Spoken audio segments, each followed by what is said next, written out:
looking good. Forehead gang.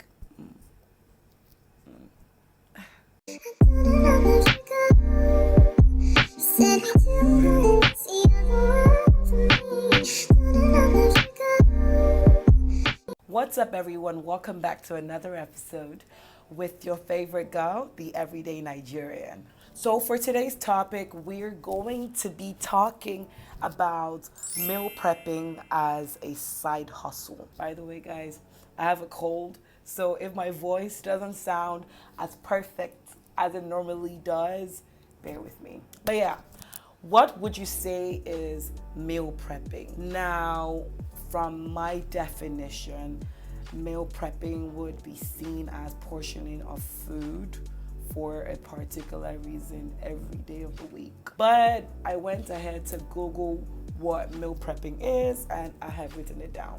So, meal prepping, according to Wikipedia, is simply prepping your meals ahead of time, which means if you want to plan your meals for the week, you prepare them, let's say Saturday or Sunday. What today's topic is going to be centering on would be how to turn that meal prepping gig to a side hustle. Now, backstory.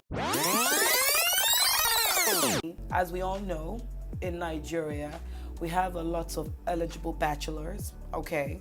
And we have a lot of eligible spinsters. But now, you know how Nigeria hustle is now. Every single time we're trying to get to work, we're trying to go back home on time. So, as in quote, one of my bosses for a former job of mine said to me once that he's just dashing his rent money to his landlord because he barely spends time at home. He leaves home by like 4:35 a.m., gets to the office by like 7:30, 8 a.m., and then leaves work by like 9 p.m., gets home by 12 a.m., and then sleeps for another like 3-4 hours. So basically, he's not seeing his family awake till like the weekend. So in his words, he's taking up too much time in traffic and at work.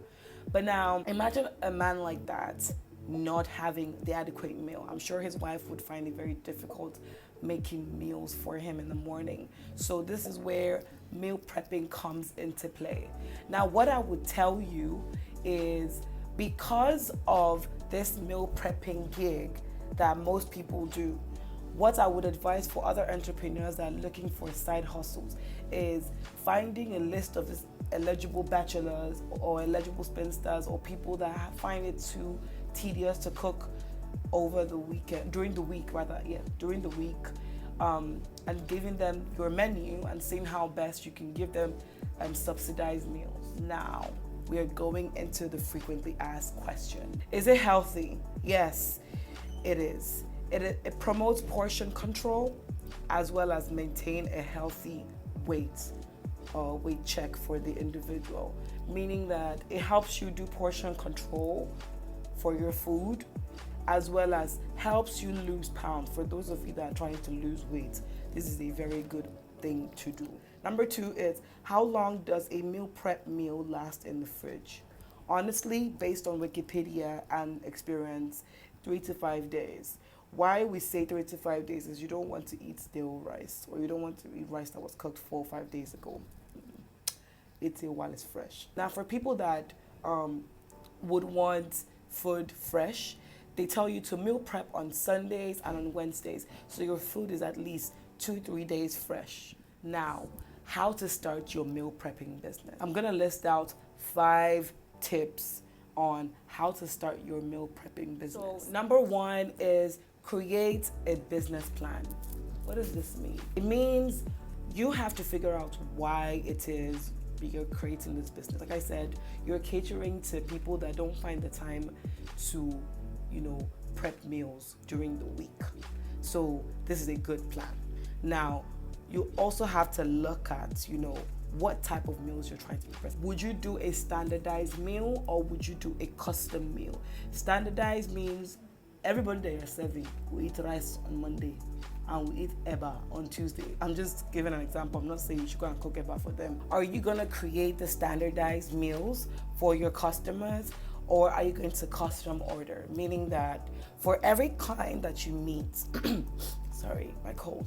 For every client that you meet, you are going to prepare a menu that is tailored to them.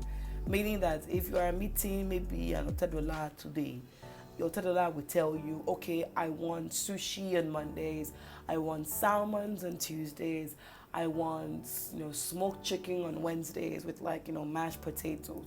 Depending on what your menu is or what you're offering them, you tailor it to that client. Then maybe an alakija comes tomorrow and say, oh, on Mondays I want, couscous. On Tuesdays I want mashed potatoes. Just something tailored to her menu, and that is what you deliver to her. What I will tell you is that you need to understand what it is. You can offer both services, but if you want to stick to one particular menu, you choose between the standardized menu, which is for everyone, or the custom order, which is for specific clients. So also what you need to look at is, would you be purchasing the ingredients, or will your customers have them down in their stores? Or the custom orders now, salmon is expensive in the market, so some people might not want to feel cheated. I might want to buy salmon by themselves locally and then call their, meal prep team to come and prep their meals with their ingredients in their house. Now this is where your workspace comes into play. So if your workspace is for standardized menu, I would advise you do it in your house. Now if your workspace is for custom menu, I would advise you do it in the client's house, especially when the client is the one offering the ingredients. So you're not carrying things back and forth.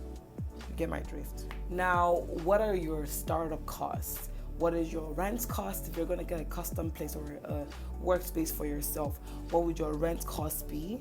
What would your utilities be? You're going to buy a couple of, items like, spices and stuff, the regular stuff. What would they cost to? You're going to buy your equipment, what you're going to use to make this food. Would you buy an oven? Would you buy a gas cylinder? Stuff like that. And then what would your costing be for promotion? How much are you going to spend on promoting your brand? Are you going to print out flyers? Are you going to distribute flyers to grocery supermarkets? Are you going to distribute your flyers on the road to those guys that are stuffing flyers in people's car door handles? Are you going to be part of that? Are you going to pay for the team for that? So different costing, you need to list that out to know exactly what it is that you want to achieve in terms of financing. Now the next phase is the business registration. For this video, I would tailor it to the Nigerian market. When you want to register your business, you contact CAC. Now CAC is a very, very, very long process. So for the sake of this video, when I wanted to register my food business, I used a guy on Instagram. I'm going to link his description below in the description box so that you contact him. He got my documents, he got my CAC registration and my TIN for me. So CAC registration, when I did it was last year, January. I did it for about 16,000. He was telling me it was a discount, Christmas time, blah, blah, blah. So he did it for me. I got my TIN for about 7,000 naira. So everything started about 20-something thousand. So I was good. My point is, CAC drags this entire process of, waiting for the name to be approved, stuff like that. So what I will do for you is link his contact details down below so that you contact him on registration of your business. Make sure you check for your name. If you even want tips on, business names, you can check for my Instagram handle over here so that you can contact me one-on-one and asking for advice. I'll do that one because of this video for free. Normally I charge. Now the next point is finding a workspace. Like I said before, you need to consider your location. So for food, really, you don't need a big space. You need a kitchenette kind of, spacing that has good ventilation, that has space enough for you to have a fridge, that has space enough for you for the standard order that you want to have, that has place for your equipment, that is just comfortable for you and at least 5 of your staff in case you want to expand. So you're not looking for an extra space because you have additional people. Now you're going to create daily menus. Your menu is going to consist of appetizers, entrees, main dishes, and desserts. depending on what you want or what your client wants. If you feel like your client would find that appetizer, entree, interesting, do it for them, and dessert. If your client just wants a main meal, do it for them. But make sure you're trying to factor in your cost of this. Don't go and do appetizer trying to entice your client, and the client doesn't want it, and you're losing money because you're trying to sell appetizer that people don't really want or find fattening. The whole point of meal prepping is for you to find a way to help people lose weight. In their own quotes, Nigerians always want to lose weight by meal prepping or saving money. Create a menu that will work for both your customized clients and your standardized clients. The next point is hiring your staff. Before I get into details, I will honestly tell you that for your business to start off properly, please, and please, hire staff that is good. Hire staff that is good, because people are very fond of hiring cheap staff and they will mess up your business. Hire people that you're confident enough that you can leave them for a week, at least a couple of days, and they can run your business fluently. They can go out for gigs and they can run your business fluently and easily and good. Don't hire people because they're cheap and then they start stealing from you and they start frustrating you. Hire people of good quality. Now, for you that are starting your business, I would tell you to hire at least one person, just one. Maybe someone that goes to the market for you and comes back and does meal prep, as in the preparation of the items for you to cook. That's the one person you get. That's if you're doing standardized. Now, if you want to expand in terms of your quality, usually what I do is that I refer the people that I'm working with. I tell them, do you know somebody else? Let me test this person out and see how this person goes. And sometimes it works out for me. Not every time. I've had a staff that was challenging me, exchanging word with me at an event that we were selling for. And the last but not least, creating a social media presence. Now, this is where you're, Facebooking or Instagramming, your flyers, everything. This is where you need to be out there. So what I would tell you to do is that for the first couple of days, sit down with your team or the person you're working with and highlight a couple of meals that you want to display on your social media. Now, this might work out for you, like if you're diligent, but what I did for my own business was that I first signed up for a couple of pop-ups. So I used the pop-up pictures for my Instagram page. So it looks like, okay, she's actually working. It's not just play. Use your pop-up pictures and advertise your food. Show people collecting your food. I had even a couple of celebrities take my food. I took pictures with them to show that, my food is credit worthy and people can come and patronize me. Also, you need to be hammering. I'm not saying you should not go and be in people's comment section and be hammering.